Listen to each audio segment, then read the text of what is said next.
मेरे प्यारे देशवासियों, नमस्कार। आप सब लॉकडाउन में इस मन की बात को सुन रहे हैं। इस मन की बात के लिए आने वाले सुझाव, फोन कॉल की संख्या सामान्य रूप से कई गुना ज्यादा है।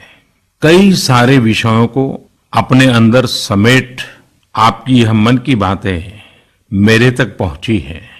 मैंने कोशिश की है कि इनको ज्यादा से ज्यादा पढ़ पाऊं, सुन पाऊं। आपकी बातों से कई ऐसे पहलू जानने को मिले हैं जिन पर इस आपाधापी में ध्यान ही नहीं जाता है। मेरा मन करता है कि युद्ध के बीच हो रही इस मन की बात में उन्हीं कुछ पहलुओं को आप सभी देशवासियों के साथ बांटूं। साथियों, भारत की कोरोना के खिलाफ लड़ाई सही मायने में पीपल ड्रिवन है। भारत में कोरोना के खिलाफ लड़ाई जनता लड़ रही है, आप लड़ रहे हैं। जनता के साथ मिलकर शासन प्रशासन लड़ रहा है।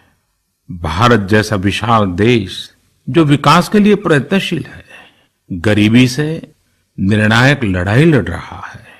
उसके पास कोरोना से लड़ने और जीतने का यही एक तरीका है। और हम भाग्यशाली हैं कि आज पूरा देश का हर नागरिक, जन जन इस लड़ाई का सिपाही है, लड़ाई का नेतृत्व कर रहा है। आप कहीं भी नजर डालिए, आपको एहसास हो जाएगा कि भारत की लड़ाई पीपल ड्रिवन है। जब पूरा विश्व इस महामारी के संकट से जूझ रहा है, भविष्य में जब इसकी चर्चा होगी, उसकी तौर तरीकों की चर्चा होगी, मुझे विश्वास है कि भारत की यह पीपल ड्रिवन लड़ाई, इसकी जरूर चर्चा होगी। पूरे देश में, गली मोहल्लों में, जगह जगह पर आज लोग एक दूसरे की सहायता के लिए आगे आए हैं। गरीबों के लिए खाने से लेकर राशन की व्यवस्था हो, लॉकडाउन का पालन हो, अस्पतालों की व्यवस्था हो, मेडिकल इक्विपमेंट का देश में ही निर्माण हो। आज पूरा देश एक लक्ष्य, एक दिशा, साथ साथ चल रहा है। ताली, थाली, दिया, मोमबत्ती, इन सारी चीजों ने जो भावनाओं को जन्म दिया, जिस जज्बे से देशवासियों ने कुछ न कुछ करने की ठान ली, हर किसी को इन बातों ने प्रेरित किया है। शहर हो या गांव, ऐसा लग रहा है जैसे देश में एक बहुत बड़ा महायज्ञ चल रहा है, जिसमें हर कोई अपना योगदान देने के लिए आतुर है। हमारे किसान भाई बहनों को ही देखिए, एक तरफ वो इस महामारी के बीच अपने खेतों में दिन रात मेहनत कर रहे हैं और इस बात की भी चिंता कर रहे हैं कि देश में कोई भी भूखा न सोए। हर कोई अपने सामर्थ्य के हिसाब से इस लड़ाई को लड़ रहा है। कोई किराया माफ कर रहा है, तो कोई अपनी पूरी पेंशन या पुरस्कार में मिली राशि को पीएम केयर्स में जमा करा रहा है। कोई खेत की सारी सब्जियां दान दे रहा है, तो कोई हर रोज सैकड़ों गरीबों को मुफ्त भोजन करा रहा है। कोई मास्क बना रहा है। कहीं हमारे मजदूर भाई बहन क्वारंटीन में रहते हुए जिस स्कूल में रह रहे हैं, उसकी रंगाई पुताई कर रहे हैं। साथियों, दूसरों की मदद के लिए आपके भीतर हृदय की किसी कोने में जो ये उमड़ता घुमड़ता भाव है ना, वही कोरोना के खिलाफ भारत की इस लड़ाई को ताकत दे रहा है। वही इस लड़ाई को सच्चे मायने में पीपल ड्रिवन बना रहा है। और हमने देखा है पिछले कुछ साल में हमारे देश में यह मिजाज बना है, निरंतर मजबूत होता रहा है। चाहे करोड़ों लोगों का गैस सब्सिडी छोड़ना हो, लाखों सीनियर सिटीजन का रेलवे सब्सिडी छोड़ना हो, स्वच्छ भारत अभियान का नेतृत्व लेना हो, टॉयलेट बनाने हो, अनगिनत बातें ऐसी है।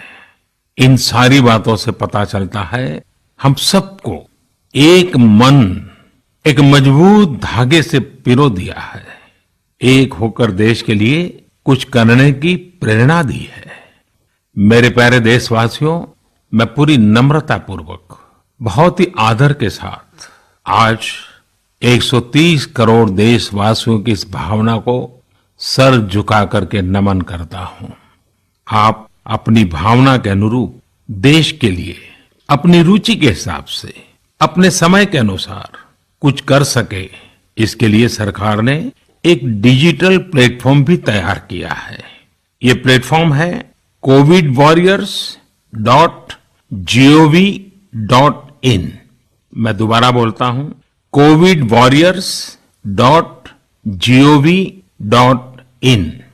सरकार ने इस प्लेटफॉर्म के माध्यम से तमाम सामाजिक संस्थाओं के वॉलंटियर्स, सिविल सोसाइटी के प्रतिनिधि और स्थानीय प्रशासन को एक दूसरे से जोड़ दिया है। बहुत ही कम समय में इस पोर्टल से 1.25 करोड़ लोग जुड़ चुके हैं। इनमें डॉक्टर, नर्सिस से लेकर हमारी आशा, एएनएम बहनें, हमारे एनसीसी, एनएसएस के साथी, अलग अलग फील्ड के तमाम प्रोफेशनल्स, उन्होंने इस प्लेटफॉर्म को अपना प्लेटफॉर्म बना लिया है। ये लोग स्थानीय स्तर पर क्राइसिस मैनेजमेंट प्लान बनाने वालों में और उसकी पूर्ति में भी बहुत मदद कर रहे हैं। आप भी covidwarriors.gov.in से जुड़कर देश की सेवा कर सकते हैं, कोविड वॉरियर बन सकते हैं। साथियों, हर मुश्किल हालात, हर लड़ाई कुछ न कुछ सबक देती है, कुछ न कुछ सिखा करके जाती है, सीख देती है, कुछ संभावनाओं के मार्ग बनाती है और कुछ नई मंजिलों की दिशा भी देती है। इस परिस्थिति में आप सब देशवासियों ने जो संकल्प शक्ति दिखाई है, उससे भारत में एक नए बदलाव की शुरुआत भी हुई है। हमारे बिजनेस, हमारे दफ्तर, हमारे शिक्षण संस्थान, हमारा मेडिकल सेक्टर, हर कोई तेजी से नए तकनीकी बदलावों की तरफ भी बढ़ रहे हैं। टेक्नोलॉजी के फ्रंट पर तो वाकई ऐसा लग रहा है कि देश का हर इनोवेटर नई परिस्थितियों के मुताबिक कुछ न कुछ नया निर्माण कर रहा है। साथियों, देश जब एक टीम बनकर के काम करता है, तब क्या कुछ होता है, ये हम अनुभव कर रहे हैं। आज केंद्र सरकार हो, राज्य सरकार हो, इनका हर एक विभाग और संस्थान राहत के लिए मिलजुल करके पूरी स्पीड से काम कर रहे हैं। हमारे एविएशन सेक्टर में काम कर रहे लोग हों, रेलवे कर्मचारी हो, ये दिन रात मेहनत कर रहे हैं ताकि देशवासियों को कम से कम समस्या हो। आप में से शायद बहुत लोगों को मालूम होगा कि देश के हर हिस्से में दवाइयों को पहुंचाने के लिए लाइफलाइन उड़ान नाम से एक विशेष अभियान चल रहा है। हमारे इन साथियों ने इतने कम समय में देश के भीतर ही 3 लाख किलोमीटर की हवाई उड़ान भरी है और 500 टन से अधिक मेडिकल सामग्री देश के कोने कोने में आप तक पहुंचाया है। इसी तरह रेलवे के साथी लॉकडाउन में भी लगातार मेहनत कर रहे हैं ताकि देश के आम लोगों को जरूरी वस्तुओं की कमी न हो। इस काम के लिए भारतीय रेलवे करीब करीब 60 से अधिक रेल मार्ग पर 100 से भी ज्यादा पार्सल ट्रेन चला रही है। इसी तरह दवाओं की आपूर्ति में हमारे डाक विभाग के लोग बहुत अहम भूमिका निभा रहे हैं। हमारे ये सभी साथी सच्चे अर्थ में कोरोना के वॉरियर ही हैं। साथियों, प्रधानमंत्री गरीब कल्याण पैकेज के तहत गरीबों के अकाउंट में पैसे सीधे ट्रांसफर किए जा रहे हैं। वृद्धावस्था पेंशन जारी की गई है। गरीबों को 3 महीने के मुफ्त गैस सिलेंडर, राशन जैसी सुविधाएं भी दी जा रही हैं। इन सब कामों में सरकार के अलग अलग विभागों के लोग, बैंकिंग सेक्टर के लोग एक टीम की तरह दिन रात काम कर रहे हैं और मैं हमारे देश की राज्य सरकारों की भी इस बात के लिए प्रशंसा करूंगा कि वो इस महामारी से निपटने में बहुत सक्रिय भूमिका निभा रही है। स्थानीय प्रशासन, राज्य सरकारें जो जिम्मेदारी निभा रही हैं, उसकी कोरोना के खिलाफ लड़ाई में बहुत बड़ी भूमिका है। उनका ये परिश्रम बहुत प्रशंसनीय है। मेरे प्यारे देशवासियों, देश भर से स्वास्थ्य सेवाओं से जुड़े लोगों ने अभी हाल ही में जो अध्यादेश लाया गया है, उस पर अपना संतोष व्यक्त किया है। इस अध्यादेश में कोरोना वॉरियर्स के साथ हिंसा, उत्पीड़न और उन्हें किसी रूप में चोट पहुंचाने वालों के खिलाफ बेहद सख्त सजा का प्रावधान किया गया है। हमारे doctor, nurses, paramedical staff, community health workers और ऐसे सभी लोग जो देश को कोरोना मुक्त बनाने में दिन रात जुटे हुए हैं, उनकी रक्षा करने के लिए ये कदम बहुत जरूरी था। मेरे प्यारे देशवासियों, हम सब अनुभव कर रहे हैं कि महामारी के खिलाफ इस लड़ाई के दौरान हमें अपने जीवन को, समाज को, हमारे आसपास हो रही घटनाओं को एक फ्रेश नजरिए से देखने का अवसर भी मिला है। समाज के नजरिए में भी व्यापक बदलाव आया है। आज अपने जीवन से जुड़े हर व्यक्ति की अहमियत का हमें आभास हो रहा है। हमारे घर में काम करने वाले लोग हो, हमारी जरूरतों को पूरा करने के लिए काम करने वाले हमारे सामान्य कामगार हो, पड़ोस की दुकानों में काम करने वाले लोग हो, इन सब की कितनी बड़ी भूमिका है, हमें ये अनुभव हो रहा है। इसी तरह जरूरी सेवाओं की डिलीवरी करने वाले लोग, मंडियों में काम करने वाले हमारे मजदूर भाई बहन, हमारे आस पड़ोस के ऑटो चालक, रिक्शा चालक, आज हम अनुभव कर रहे हैं कि इन सब के बिना हमारा जीवन कितना मुश्किल हो सकता है। आजकल सोशल मीडिया में हम सब लोग लगातार देख रहे हैं कि लॉकडाउन के दौरान लोग अपने इन साथियों को न सिर्फ याद कर रहे हैं, उनकी जरूरतों का ध्यान रख रहे हैं, बल्कि उनके बारे में बहुत सम्मान से लिख भी रहे हैं। आज देश के हर कोने से ऐसी तस्वीरें आ रही हैं कि लोग सफाई कर्मियों पर पुष्प वर्षा कर रहे हैं। पहले उनके काम को संभवतः आप भी कभी नोटिस नहीं करते थे। डॉक्टर हो, सफाई कर्मी हो, अन्य सेवा करने वाले लोग हो, इतना ही नहीं, हमारी पुलिस व्यवस्था को लेकर भी आम लोगों के सोच में काफी बदलाव हुआ है। पहले पुलिस के विषय में सोचते ही नकारात्मकता के सिवाय हमें कुछ नजर नहीं आता था। हमारे पुलिसकर्मी आज गरीबों, जरूरतमंदों को खाना पहुंचा रहे हैं, दवा पहुंचा रहे हैं। जिस तरह से हर मदद के लिए पुलिस सामने आ रही है, इससे पुलिसिंग का मानवीय और संवेदनशील पक्ष हमारे सामने उभर करके आया है, हमारे मन को झकझोर दिया है, हमारे दिल को छू लिया है। एक ऐसा अवसर है जिसमें आम लोग पुलिस से भावात्मक तरीके से जुड़ रहे हैं। हमारे पुलिस कर्मियों ने इसे जनता की सेवा के एक अवसर के रूप में लिया है और मुझे पूरा विश्वास है इन घटनाओं से आने वाले समय में सच्चे अर्थ में बहुत ही सकारात्मक बदलाव आ सकता है और हम सब ने इस सकारात्मकता को कभी भी नकारात्मकता के रंग से रंगना नहीं है। साथियों, हम अक्सर सुनते हैं प्रकृति, विकृति और संस्कृति। इन शब्दों को एक साथ देखें और इसके पीछे के भाव को देखें तो आपको जीवन को समझने का भी एक नया द्वार खुलता हुआ दिखेगा। अगर मानव प्रकृति की चर्चा करें तो ये मेरा है, मैं इसका उपयोग करता हूं। इसको और इस भावना को बहुत स्वाभाविक माना जाता है, किसी को इसमें कोई ऐतराज नहीं होता। इसे हम प्रकृति कह सकते हैं। लेकिन जो मेरा नहीं है, जिस पर मेरा हक नहीं है, उसे मैं दूसरे से छीन लेता हूं, उसे छीनकर उपयोग में लाता हूं तो हम इसे विकृति कह सकते हैं। इन दोनों से परे, प्रकृति और विकृति से ऊपर जब कोई संस्कारित मन सोचता है या व्यवहार करता है तो हमें संस्कृति नजर आती है। जब कोई अपने हक की चीज, अपनी मेहनत से कमाई चीज, अपने लिए जरूरी चीज कम हो या अधिक, इसकी परवाह किए बिना किसी व्यक्ति की जरूरत को देखते हुए खुद की चिंता छोड़कर अपने हक के हिस्से को बांट करके किसी दूसरे की जरूरत पूरी करता है, वही तो संस्कृति है।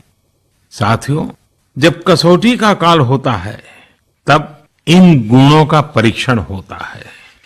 आपने पिछले दिनों देखा होगा कि भारत ने अपने संस्कारों के अनुरूप, हमारी सोच के अनुरूप, हमारी संस्कृति का निर्वहन करते हुए कुछ फैसले लिए।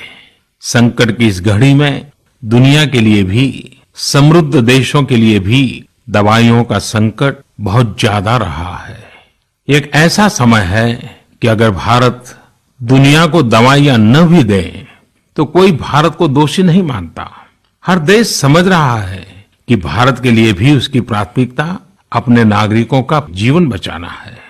लेकिन साथियों, भारत ने प्रकृति विकृति की सोच से परे होकर फैसला लिया। भारत ने अपनी संस्कृति के अनुरूप फैसला लिया। हमने भारत की आवश्यकताओं के लिए जो करना था उसका प्रयास तो बढ़ाया ही, लेकिन दुनिया भर से आ रही मानवता की रक्षा की पुकार पर भी पूरा ध्यान दिया। हमने विश्व के हर जरूरतमंद तक दवाइयों को पहुंचाने का बीड़ा उठाया और मानवता के इस काम को करके दिखाया। आज जब मेरी अनेक देशों के राष्ट्राध्यक्षों से फोन पर बात होती है तो वो भारत की जनता का आभार जरूर व्यक्त करते हैं। जब वो लोग कहते हैं thank you India, thank you people of India, तो देश के लिए गर्व और बढ़ जाता है। इसी तरह इस समय दुनिया भर में भारत के आयुर्वेद और योग के महत्व को भी लोग बड़े विशिष्ट भाव से देख रहे हैं। सोशल मीडिया पर देखिए, हर तरफ इम्यूनिटी बढ़ाने के लिए किस तरह से भारत के आयुर्वेद और योग की चर्चा हो रही है। कोरोना की दृष्टि से आयुष मंत्रालय ने इम्यूनिटी बढ़ाने के लिए जो प्रोटोकॉल दिया था, मुझे विश्वास है कि आप लोग इसका प्रयोग जरूर कर रहे होंगे। गर्म पानी, काढ़ा और जो अन्य दिशा निर्देश आयुष मंत्रालय ने जारी किए हैं वो आप अपनी दिनचर्या में शामिल करेंगे तो आपको बहुत लाभ होगा। साथियों, वैसे ये दुर्भाग्य रहा है कि कई बार हम अपनी ही शक्तियां और समृद्ध परंपराओं को पहचानने से इनकार कर देते हैं। लेकिन जब विश्व का कोई दूसरा देश एविडेंस बेस्ड रिसर्च के आधार पर वही बात करता है, हमारी ही फॉर्मूला हमें सिखाता है, तो हम उसे हाथों हाथ ले लेते हैं। संभवतः इसके पीछे एक बहुत बड़ा कारण सैकड़ों वर्षों की हमारी गुलामी का कालखंड रहा है। इस वजह से कभी कभी हमें अपनी ही शक्ति पर विश्वास नहीं होता है, हमारा आत्मविश्वास कम नजर आता है। इसलिए हम अपने देश की अच्छी बातों को, हमारे पारंपरिक सिद्धांतों को एविडेंस बेस्ड रिसर्च के आधार पर आगे बढ़ाने के बजाय उसे छोड़ देते हैं, उसे हीन समझने लगते हैं। भारत की युवा पीढ़ी को अब इस चुनौती को स्वीकार करना होगा। जैसे विश्व ने योग को सहज स्वीकार किया है, वैसे ही हजारों वर्षों पुराने हमारे आयुर्वेद के सिद्धांतों को भी विश्व अवश्य स्वीकार करेगा। हाँ, इसके लिए युवा पीढ़ी को संकल्प लेना होगा और दुनिया जिस भाषा में समझती है उस वैज्ञानिक भाषा में हमें समझाना होगा, कुछ करके दिखाना होगा। साथियों, वैसे कोविड-19 के कारण कई सकारात्मक बदलाव हमारे काम करने के तरीके, हमारी जीवन शैली और हमारी आदतों में भी स्वाभाविक रूप से अपनी जगह बना रहे हैं। आपने सबने भी महसूस किया होगा इस संकट ने कैसे अलग अलग विषयों पर हमारी समझ और हमारी चेतना को जागरूक किया है। जो असर हमें अपने आसपास देखने को मिल रहे हैं, इनमें सबसे पहला है मास्क पहनना और अपने चेहरे को ढककर रखना। कोरोना की वजह से बदलते हुए हालात में मास्क भी हमारे जीवन का हिस्सा बन रहा है। वैसे हमें इसकी भी आदत कभी नहीं रही कि हमारे आसपास के बहुत सारे लोग मास्क में दिखे, लेकिन अब हो यही रहा है। हाँ, इसका ये मतलब नहीं है कि जो मास्क लगाते हैं वे सभी बीमार हैं। और जब मैं मास्क की बात करता हूं तो मुझे एक पुरानी बात याद आती है। आप सबको भी याद होगा, एक जमाना था कि हमारे देश के कई ऐसे इलाके ऐसे होते थे कि वहां अगर कोई नागरिक फल खरीदता हुआ दिखता था तो आस पड़ोस के लोग उसको जरूर पूछते थे, क्या घर में कोई बीमार है? यानी फल मतलब बीमारी में ही खाया जाता है, ऐसी एक धारणा बनी हुई थी। हालांकि समय बदला और ये धारणा भी बदली। वैसे ही मास्क को लेकर भी धारणा अब बदलने वाली ही है। आप देखिएगा, मास्क अब सभ्य समाज का प्रतीक बन जाएगा। अगर बीमारी से खुद को बचना है और दूसरों को भी बचाना है तो आपको मास्क लगाना पड़ेगा। और मेरा तो सिंपल सुझाव रहता है, गमछा, मुंह ढकना है। साथियों, हमारे समाज में एक और बड़ी जागरूकता ये आई है कि अब सभी लोग ये समझ रहे हैं कि सार्वजनिक स्थानों पर थूकने के क्या नुकसान हो सकते हैं। यहां वहां कहीं पर भी थूक देना गलत आदतों का हिस्सा बना हुआ था। ये स्वच्छता और स्वास्थ्य को गंभीर चुनौती भी देता था। वैसे एक तरह से देखें तो हम हमेशा से ही इस समस्या को जानते रहे, लेकिन ये समस्या समाज से समाप्त होने का नाम ही नहीं ले रही थी। अब वो समय आ गया है कि इस बुरी आदत को हमेशा हमेशा के लिए खत्म कर दिया जाए। कहते भी हैं कि बेटर लेट देन नेवर। तो देर भले हो गई हो, लेकिन अब ये थूकने की आदत छोड़ देनी चाहिए। ये बातें जहां बेसिक हाइजीन का स्तर बढ़ाएंगी, वहीं कोरोना संक्रमण को फैलने से रोकने में भी मदद करेगी। मेरे प्यारे देशवासियों, ये सुखद संयोग ही है कि आज जब आपसे मैं मन की बात कर रहा हूं तो अक्षय तृतीया का पवित्र पर्व भी है। साथियों, क्षय का अर्थ होता है विनाश, लेकिन जो कभी नष्ट नहीं हो, जो कभी समाप्त नहीं हो, वो अक्षय है। अपने घरों में हम सब इस पर्व को हर साल मनाते हैं, लेकिन इस साल हमारे लिए इसका विशेष महत्व है। आज के कठिन समय में यह एक ऐसा दिन है जो हमें याद दिलाता है कि हमारी आत्मा, हमारी भावना अक्षय है। यह दिन हमें याद दिलाता है कि चाहे कितनी भी कठिनाइयां रास्ता रोके, चाहे कितनी भी आपदाएं आए, चाहे कितनी भी बीमारियों का सामना करना पड़े, इनसे लड़ने और जूझने की मानवीय भावनाएं अक्षय है। माना जाता है कि यही वो दिन है जिस दिन भगवान श्री कृष्ण और भगवान सूर्यदेव के आशीर्वाद से पांडवों को अक्षय पात्र मिला था। अक्षय पात्र यानी एक ऐसा बर्तन जिसमें भोजन कभी समाप्त नहीं होता है। हमारे अन्नदाता किसान हर परिस्थिति में देश के लिए, हम सब के लिए इसी भावना से परिश्रम करते हैं। इन्हीं के परिश्रम से आज हम सब के लिए, गरीबों के लिए देश के पास अक्षय अन्न भंडार है।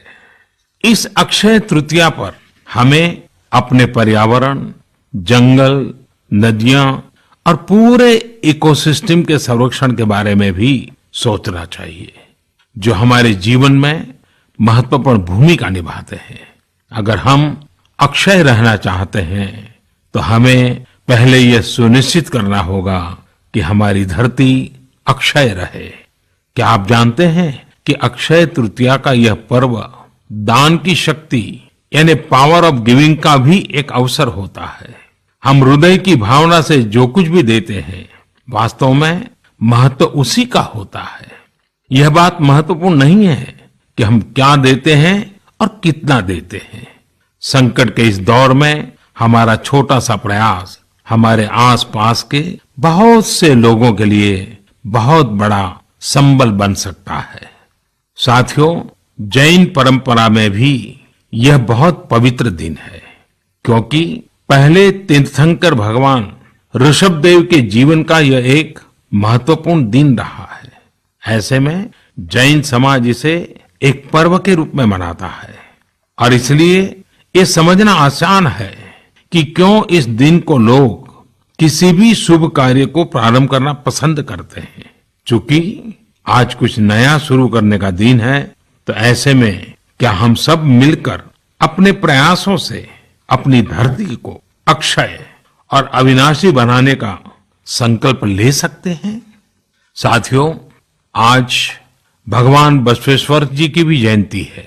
ये मेरा सौभाग्य रहा है कि मुझे भगवान बसवेश्वर की स्मृतियां और उनके संदेश से बार बार जुड़ने का, सीखने का अवसर मिला है।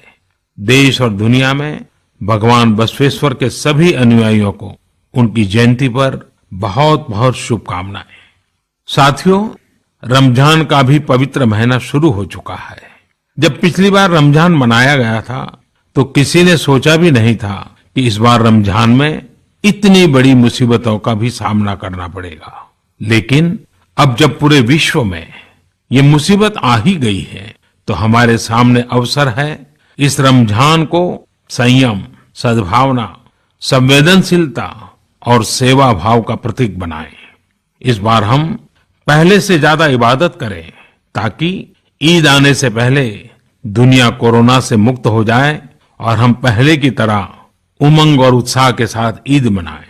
मुझे विश्वास है कि रमजान के इन दिनों में स्थानीय प्रशासन के दिशा निर्देशों का पालन करते हुए कोरोना के खिलाफ चल रही इस लड़ाई को हम और मजबूत करेंगे। सड़कों पर, बाजारों में, मोहल्लों में फिजिकल डिस्टेंसिंग के नियमों का पालन अभी बहुत आवश्यक है। मैं आज उन सभी कम्युनिटी लीडर्स के प्रति भी आभार प्रकट करता हूं जो 2 गज दूरी और घर से बाहर नहीं निकलने को लेकर लोगों को जागरूक कर रहे हैं। वाकई कोरोना ने इस बार भारत समेत दुनिया भर में त्योहारों को मनाने का स्वरूप ही बदल दिया है, रंग रूप बदल दिए हैं। अभी पिछले दिनों ही हमारे यहाँ भी बिहू, बैसाखी, पुथंडू, विशु, ओडिया न्यू ईयर ऐसे अनेक त्योहार आए। हमने देखा कि लोगों ने कैसे इन त्योहारों को घर में रहकर और बड़ी सादगी के साथ और समाज के प्रति शुभ चिंतन के साथ त्योहारों को मनाया। आमतौर पर वे इन त्योहारों को अपने दोस्तों और परिवारों के साथ पूरे उत्साह और उमंग के साथ मनाते थे, घर के बाहर निकलकर अपनी खुशी साझा करते थे। लेकिन इस बार हर किसी ने संयम बरता, लॉकडाउन के नियमों का पालन किया। हमने देखा है कि इस बार हमारे ईसाई दोस्तों ने ईस्टर भी घर पर ही मनाया है। अपने समाज, अपने देश के प्रति ये जिम्मेदारी निभाना आज की बहुत बड़ी जरूरत है। तभी हम कोरोना के फैलाव को रोक पाने में सफल होंगे, कोरोना जैसी वैश्विक महामारी को परास्त कर पाएंगे। मेरे प्यारे देशवासियों, इस वैश्विक महामारी के संकट के बीच आपके परिवार के एक सदस्य के नाते, और आप सब भी मेरे ही परिवारजन हैं, तब कुछ संकेत करना, कुछ सुझाव देना, ये मेरा दायित्व भी बनता है। मेरे देशवासियों से मैं आपसे आग्रह करूंगा, हम कतई अति आत्मविश्वास में न फंस जाएं। हम ऐसा विचार न पाल लें कि हमारे शहर में, हमारे गांव में, हमारी गली में, हमारे दफ्तर में अभी तक कोरोना पहुंचा नहीं है, इसलिए अब पहुंचने वाला नहीं है। देखिए, ऐसी गलती कभी मत पालना। दुनिया का अनुभव हमें बहुत कुछ कह रहा है और हमारे यहाँ तो बार बार कहा जाता है, सावधानी हटी तो दुर्घटना घटी। याद रखिए, हमारे पूर्वजों ने हमें इन सारे विषयों में बहुत अच्छा मार्गदर्शन किया है। हमारे पूर्वजों ने कहा है, अग्नि ही शेषम ऋण शेषम व्याधि शेषम तथैव च पुनः पुनः प्रवर्धेत तस्मात् शेषम न कार्येत। अर्थात हल्के में लेकर छोड़ दी गई आग, कर्ज और बीमारी मौका पाते ही दोबारा बढ़कर खतरनाक हो जाती है। इसलिए इनका पूरी तरह उपचार बहुत आवश्यक होता है। इसलिए अति उत्साह में स्थानीय स्तर पर कहीं पर भी कोई लापरवाही नहीं होनी चाहिए। इसका हमेशा हमेशा हमने ध्यान रखना ही होगा। और मैं फिर एक बार कहूंगा, 2 गज दूरी बनाए रखिए, खुद को स्वस्थ रखिए। 2 गज दूरी बहुत है जरूरी। आप सबके उत्तम स्वास्थ्य की कामना करते हुए मैं मेरी बात को समाप्त करता हूं। अगली मन की बात के समय जब मिले